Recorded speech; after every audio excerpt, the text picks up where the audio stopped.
Good morning, everyone. My name is Natalie Gale, and today I'll be presenting my Biobits project on xenotransplantation with genetically modified pig kidneys. So for the background, xenotransplantation is a process by which non-human cells, tissues, or organs are used to treat medical conditions in humans. This is extremely beneficial to humans as there are many more people who need organs than organs that are available. This treatment is done by transferring a working kidney from an animal, typically pigs, into a human. Pigs are the most common animal donors due to availability and similarity to human kidneys, and they also have a low risk of infection. Some important notes: this treatment is experimental. This is very important that it's known to be experimental. It's very rare. It's allowed only in severe cases and for patients who would otherwise not survive, so it's like a last resort. Safety concerns other than infection, which is obviously the most common. There's rejection, which is the risk for that is decreased with the modification of the pig's genes themselves.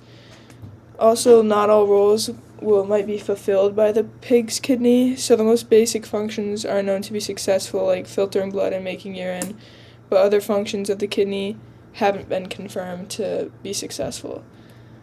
And then immune reactions, so to combat this, monoclonal antibody drugs are specifically designed to suppress immune reactions against the pig tissue. To get into a specific case study, on Saturday, March 16th, 2024, history was made for the first genetically modified pig kidney to be successfully transplanted. The recipient was a 62-year-old Richard Slayman who was living with end-stage kidney disease. And according to Penn Medicine, the last stage of long-term kidney disease is when your kidneys can no longer support your body's needs. Some patient factors. So, Mr. Slayman, his kidney failure was due to type 2 diabetes, mellitus, and hypertension. Obviously, his age was a factor as well, because elderly individuals always have a higher risk when going to surgery.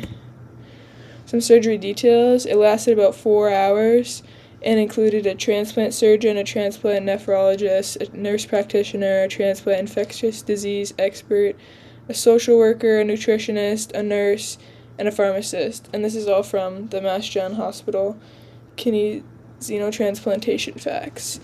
And it was performed at Mass Gen. Some companies involved, obviously Mass General, they're pretty reliable as they had the world's first successful human organ transplant performed here in 1954 and the nation's first penile transplant performed in 2016. It also has the world's leading physicians and scientists when it comes to transplants specifically. And Harvard Medical School is also involved, as scientific advancements made by researchers here is one of the main reasons why the procedure was made possible. And then the company that provided the modified kidney was co-founded by Harvard Medical School geneticist George Church and former HMS postdoctoral fellow Lun Yang.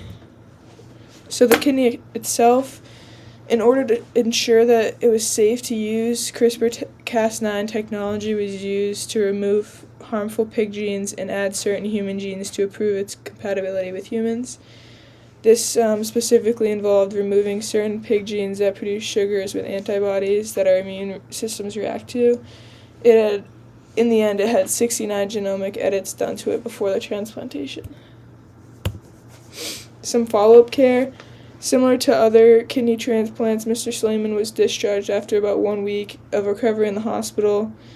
There's a quote from Harvard Medical School on what the Mass General team said specifically. And then post-surgery, he has to have twice weekly labs done and clinic visits for the first month. And then the next month, he'll move on to only once weekly trips. He also has to take immunosuppressive drugs in order to prevent rejection of the kidney. These drugs suppress the function of immune cells that are responsible for rejecting an organ being transplanted. And then specifically for xenotransplantations, a newer immunosuppressive drug is used to target results from experiments regarding the pig kidney specifically.